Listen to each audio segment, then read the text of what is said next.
नमस्कार साथियों, स्वागत है आपके अपने प्यारे से YouTube channel physics bye Sanjeet sir में। देखिए, ये 5 नंबर के जो क्वेश्चन है किसी ना किसी साल एग्जाम में आया हुआ है और हो सकता है कि इस बार फिर से आपका एग्जाम में आ जाए, इसलिए इसको हम बता देते हैं ताकि आप ध्यान रखें। चलिए शुरू करते हैं। क्वेश्चन देखिए, समझ लीजिए। क्वेश्चन कह रहा है कि आवेशित समतल चालक के समय विद्युत क्षेत्र की तीव्रता का व्यंजक। देखिए, आवेशित समतल चालक के समीप जो विद्युत क्षेत्र की तीव्रता का हमारा व्यंजक होता है वो होता है ई बराबर सिग्मा बटा एप्सिलॉन नोट होता है। ठीक है, इसको हम लोग कूलम्ब परमी के नाम से भी जानते हैं। अब कहिएगा सर, ये फार्मूला क्या हम लिख देंगे तो 5 नंबर आ जाएगा? नहीं, यह फार्मूला आपका ऑब्जेक्टिव के लिए हम बताएं। वो एक्चुअल में हम लोग 5 नंबरिया क्वेश्चन बना रहे हैं और हमको इसको लॉन्ग प्रोसेस से इतना डिराइव करके लाना है। इस फार्मूला को कूलम्ब परमे के नाम से भी जाना जाता है, कूलम्ब नियम के नाम से नहीं। कूलम्ब का नियम तो कुछ और होता है, एफ बराबर 1/4 pi epsilon note Q1 into Q2 बटा R स्क्वायर, ये कूलम्ब का नियम होता है। इस फार्मूला को कूलम्ब परमे के नाम से जाना जाता है, दोनों में बहुत अंतर है। चलिए इसको प्रूफ करते हैं बहुत ही सरल विधि से, आपको कहीं भी समझने में दिक्कत नहीं होगा, मेरा वादा है। सबसे पहले हम क्या करते हैं, यहाँ से एक चालक आवेशी चालक बनाते हैं, ठीक ना, ताकि आपको आराम से क्या कर सके, प्रूफ करके समझा सके। ठीक है, तो चलिए स्मार्ट बोर्ड का थोड़ा फायदा उठाते हैं। इसमें डायग्राम है, ऐसा बात नहीं कि हमको बनाना पड़ेगा। समझ गए हैं, टेक्नोलॉजी का जमाना है, फायदा उठाया जाए टेक्नोलॉजी का, आधुनिक युग है। ठीक है, तो चलिए और थोड़ा इसको बना देते हैं इस प्रकार से। इतना काफी है। तो ये हमारा हो गया। हाँ, अब देखिए इसमें आवेश जो है ना चालक के, हम यहाँ पर मान लेते हैं कि इस फलक पर आवेश है। ये जो आपका चालक का ये जो फलक दिख रहा है ना सतह, इस पर मान लेते हैं कि आवेश है, और जो भी आवेश है उसको हम यहाँ लिख देते हैं करके। ठीक है, लिख दिए। ठीक है दोस्त, कोई दिक्कत नहीं। चलिए, अभी तक में किसी बालक को दिक्कत, इसका हम नाम देते हैं कि आवेशित चालक का नाम हमारा एस है। ठीक है, हम अपना ही नाम का पहला लेटर दे दिए, दूसरा के नाम के कहे दे। अब यहाँ पर हम लोग क्या करते हैं कि यहाँ पर एक गौसी सतह बनाते हैं। चलिए गौसी सतह यहाँ हम बना रहे हैं, इस प्रकार से बनाते हैं गौसी सतह। ठीक, चलिए यहाँ पर ये हमारा गौसी सतह का कुछ ना कुछ नाम देना पड़ेगा। नाम हम देते हैं वही वाला पुराना वाला जो ABCD। ठीक है, अब देखिए यहाँ पर हम लोग क्या करेंगे कि इस चालक नज़दीक में यहाँ पर बिंदु हम ले लेते हैं, बिंदु P।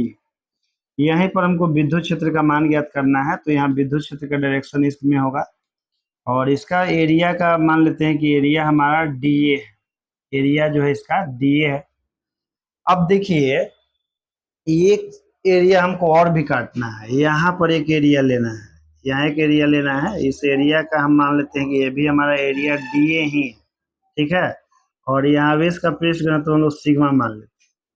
तो सबसे पहले आप लिख लीजिएगा कि माना, जैसे डायग्राम बनाने के बाद लैंग्वेज लिखा जाता है, माना कि इस एक आवेशित समतल चालक है जिसके पृष्ठ AB, फलक AB पर, जिसके फलक AB पर एक समान रूप से धन आवेश वितरित है, या कह सकते हैं कि जिसका फलक AB एक समान रूप से आवेशित है। ठीक, तथा इस चालक के नजदीक में कोई बिंदु P है जहां हमें विद्युत क्षेत्र की तीव्रता का व्यंजक ज्ञात करना है, जहां ABCD एक बेलनाकार काल्पनिक गौसी सतह है।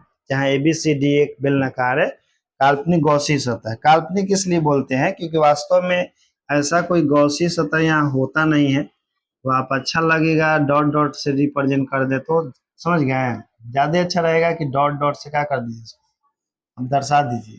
समझ रहे हैं, चलिए तो डॉट डॉट से हम क्या करते हैं, इसको दर्शा देते हैं। आप भी दर्शा देंगे तो अच्छा रहेंगे। आपको ही मालूम है कि डायग्राम जो है पेंसिल से बनाना चाहिए एग्जाम में, ताकि गलती भी हो जाए तो सुधार ले। ठीक है, चलिए यहाँ तक में कोई दिक्कत नहीं। तो लैंग्वेज लिखने के बाद हम लोग क्या करते हैं कि जो आपको बेलनाकार गौसीय तल ABCD दिख रहा है, इससे गुजरने वाला विद्युत फ्लक्स निकालते हैं। ठीक, अब देखिए जैसे मान लीजिए कि यही मेरा मुट्ठी जो है बेलनाकार गौसीय तल है, यही मान लेते हैं, इसी को बेलनाकार बेलनाकार मान लेते हैं, बेलनाकार नहीं, मान लेते हैं कि चालक है, जो एस जो चालक है यही है।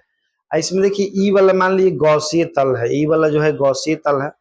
अच्छा देखिए ई सतह पर जो आवेश होगा मेरा हाथ पर, तो यहाँ से विद्युत क्षेत्र उत्पन्न होगा तो इधर की ओर जाएगा।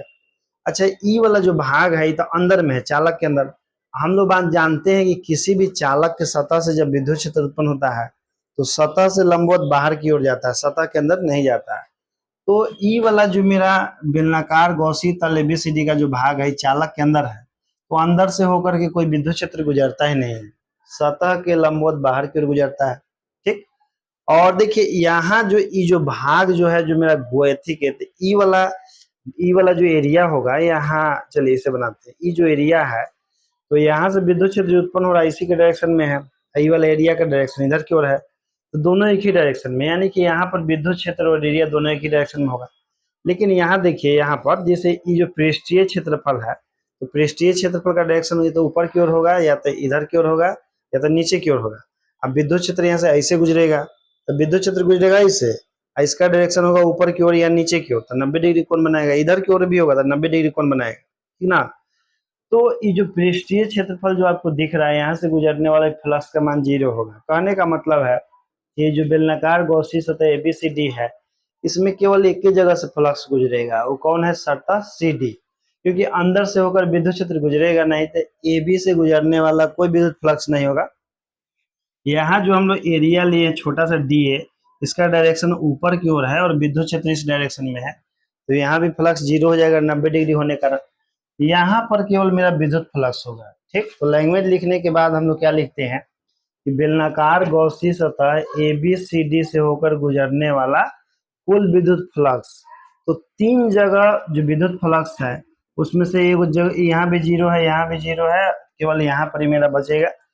तो कुल विद्युत फ्लक्स लिखेंगे फाई बराबर, तो 2 जगह तो मेरा शुक्ले 0 है, तीसरा जगह जो सीडी सतह है वहां से गुजरने वाला फ्लक्स का मान होगा ई डी ए कोस 0, क्योंकि दोनों एक ही डायरेक्शन में है। तो मेरा यहाँ से फाई बराबर क्या हो जाएगा, ई डी ए और कोस 0 का वैल्यू 1, तो फ्लक्स यहाँ हो जाएगा फाई बराबर आपका ई डी ए हो जाएगा। इसको आप इक्वेशन 1 मान सकते हैं। अब देखिए हम क्या करेंगे कि ये जो एरिया देख रहे हैं डी ए, इतना ही भाग जो है डी एरिया है यहाँ पर चालक के संपर्क में है। ठीक। तो हम लोग कह सकते हैं कि जो पूरा गौसी सतह एबीसीडी है उसमें पूरा आवेश क्यों नहीं आया है, इतना ही जो एरिया इसके संपर्क में इसी में आवेश है, तो यहाँ पर जो आवेश आएगा उसको मान लेते हैं कि क्यू है। पूरा जो इस सतह है ना, इस सतह पर आवेश बड़का क्यू होता है, ठीक ना, ये जो पूरा सतह इस पर आवेश बड़का क्यू होता है, लेकिन ई वाला जो एरिया है इस एरिया के संपर्क में आवेश क्यू का एक छोटा सा हिस्सा आता है, स्मॉल क्यू, वही गौसी सतह एबीसीडी के अंदर में होता है। ठीक। तो ये जो यहाँ पर हम आवेश का पृष्ठ घनत्व निकालेंगे, तो यहाँ आवेश का पृष्ठ घनत्व होगा सिग्मा बराबर क्यू बटा में डी ए होगा। तो यहाँ से हम लोग क्यू बराबर क्या लिख दे सकते हैं, सिग्मा इंटू डी ए लिख सकते हैं। इसको आप इक्वेशन मत मानिए इसको, ठीक है। अब देखिए यही वाला जो भाग जो है, जो आवेश जो क्यू जो है, यही हमारा गौसी सतह एबीसीडी के अंदर होगा। और गॉस प्रमेय हमारा कहता है कि किसी भी बंद सतह से होकर गुजरने वाला कुल विद्युत फ्लक्स का मान सतह के भीतर उपस्थित आवेश का 1/ε0 गुना होता है। तो जो गौसी सतह एबीसीडी है इसके अंदर में यहाँ जो मेरा भाग है यहाँ पर तो आवेश क्यू ही है, तो यहाँ पूरा गौसी सतह से होकर गुजरने वाला जो विद्युत फ्लक्स होगा गॉस प्रमेय की परिभाषा के अनुसार, वो फाई बराबर होगा क्यू बटा में एप्सिलॉन नोट होगा। और क्यू का मान देखिए मेरा क्या है, क्यू का मान मेरा है सिग्मा इंटू डी ए और बटा में एप्सिलॉन नोट, और इसको आप मान लेंगे समीकरण नंबर 2 मान लेंगे। अब देखिए समीकरण 1 और 2 में आपको कुछ समानताएं दिख रही है। क्या समानता दिख रहा है भाई, कि दोनों का एलएचएस बराबर है। तो किसी भी इक्वेशन के, दो इक्वेशन के जब एलएचएस बराबर होते हैं तो इसके आरएचएस भी हम लोग बराबर कर देते हैं। तो यहाँ से हम लोग क्या लिखेंगे, तो यहाँ से लिखेंगे समीकरण 1 एवं 2 से लिखेंगे। तो यहाँ समीकरण 1 एवं 2 से, 1 एवं 2 से लिख लेना है, ठीक है। अब देखिए यहाँ पर दोनों का आरएचएस बराबर कर दीजिए, ए इंटू डी ए, और यहाँ पर मेरा क्या है, सिग्मा डी ए और बटा में मेरा एप्सिलॉन नोट है। यहाँ देखिए डी ए से डी ए मेरा कैंसिल हो जाएगा, तो ई बराबर मेरा क्या बचेगा, ई बराबर बचेगा मेरा सिग्मा बटा में एप्सिलॉन नोट बचेगा। यही हमारा कूलम्ब प्रमेय के नाम से जाना जाता है, और किसी आवेशित चालक के नजदीक विद्युत क्षेत्र की तीव्रता का मान होता है। आवेश की समतल चादर नहीं, चादर के कारण तो होता है सिग्मा बटा 2 एप्सिलॉन नोट होता है। आवेशित चालक के नजदीक कहेगा तो सिग्मा बटा एप्सिलॉन नोट होता है।